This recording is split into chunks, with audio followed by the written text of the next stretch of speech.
Hello, tacticians! Since the content must flow, here's me with a raid video again!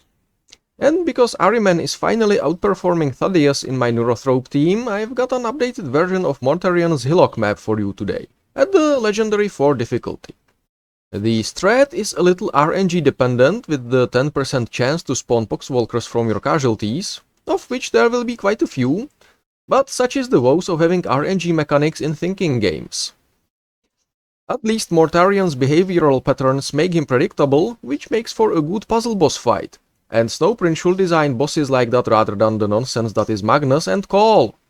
Although I have to admit that in Magnus's case it's more accurate, probably. Okay, enough waffling. Skip past the roster to the 1-minute timestamp already. I know you want to. Do it! Just do it!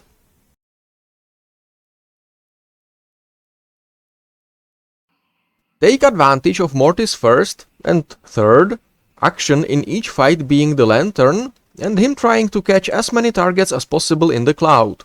Secondary priority for the lantern is hitting the most psychers with it, if there are more ways he can hit the highest number of targets.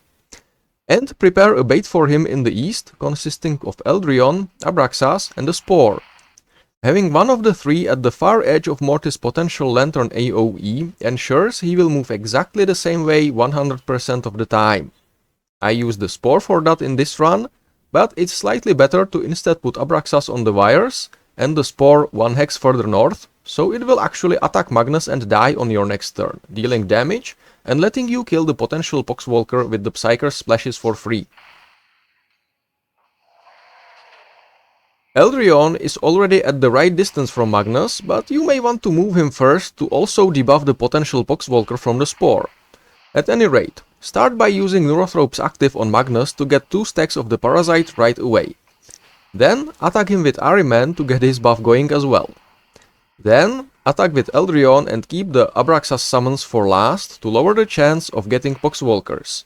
Unless you're at a lower tier Mortarion who will not kill the summons immediately.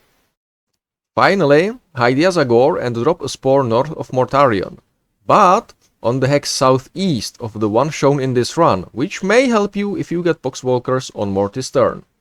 Mortarion always wants to hit as many Psychers as he can, so with the cluster of Neurothrope, Abraxas and Pink Horror, he will use his breath at the squishiest of them, the Pinky, most likely killing the summons. But a big enough Nerdogant and Abraxas should survive, because they only take the mid-damage hit from the breath. Morty will now use the lantern again. If your summons died like they should have, you can position Eldrion, but wait with his attack for flames, attack with Ahriman and Yazagor, taking advantage of Abraxas' passive, then move Abraxas north of Morty to be lantern bait with Elde, the previous turn's Spore and the new Spore, and finally attack with the Nerdogant. You can now use another Morty's rule against him. He wants to always hit as many Psychers as he can. If he can only hit one, he will prioritize the one that will let him hit the most other targets overall. And if he has multiple same value clusters, he will attack so that he will hit the squishiest target available. This means that if you put a Spore next to a full health Psyker and make sure there are no 2 Psychers next to each other and no other Psyker has more than 1 unit next to them, Morty will attack the Psyker with the Spore, who should survive. So, position Elde in range, attack and put a Spore next to him to be Morty's bait. Then use Yazagor's active from the hill next to Abraxas to swap for the Neurothrope, but for now only move it away to make room for Ahriman to attack from the same hex.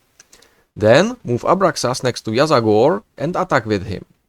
Mortarion should now be at 15 Parasite stacks and prime for a 120,000 damage attack from the Neurothrope.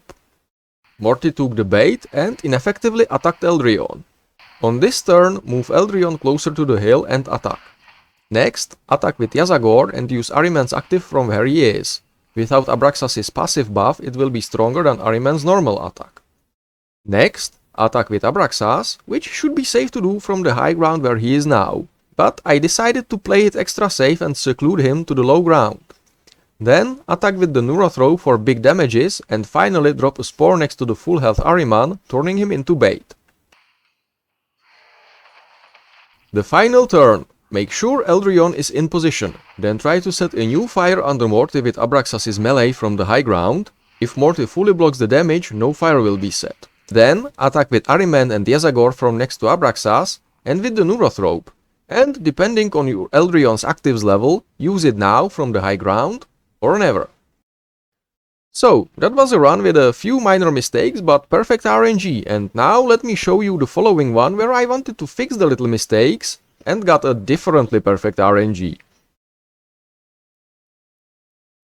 In round 1 I went for the opening same as in the original run, except this time I did put the Spore in range of Morty on the next turn to squeeze the little damage out of it that I didn't previously. In round 2 I attack with Ahriman and everyone else really, before summoning with Abraxas, so that the summons would already benefit from Ahriman's passive and that I would get fewer of them on purpose.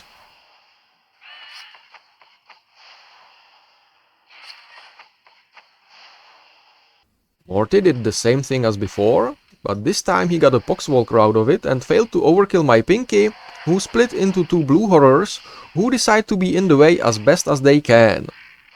The Spore directly north of Morty got distracted by the Paxwalker and moved diagonally towards it instead of straight towards Mortarion, rendering itself useless for baiting the lantern, which is why you want to place it to the east. Improvising, I tried to kill the Paxwalker with my gold 3 Yazagor and left it at 3 HP, needing a follow-up hit from Abraxas. Then I set up Ahriman north of Morty to make sure the lantern doesn't land on the Hillock, but I forgot about Morty's aura that will kill the blue horror next to him, freeing up the hex for him to move into, which I could have used to position him better for the next turn by putting the Spore one hex further than I did. Without Morty taking that extra step north, and with the blue horror being in the way, most of my team is out of range if they want to spread out to avoid Morty's abilities. At least the Spore bait to Ahriman still kinda worked. Oh well, time for the Yazagan swap. At least I got the Abraxas buff going for it. This run is still salvageable.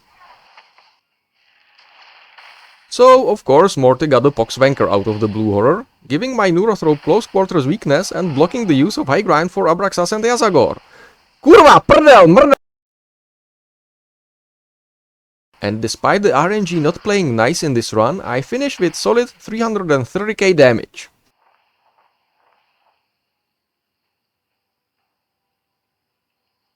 And that's how I'll be fighting Mortarion on this map from now on.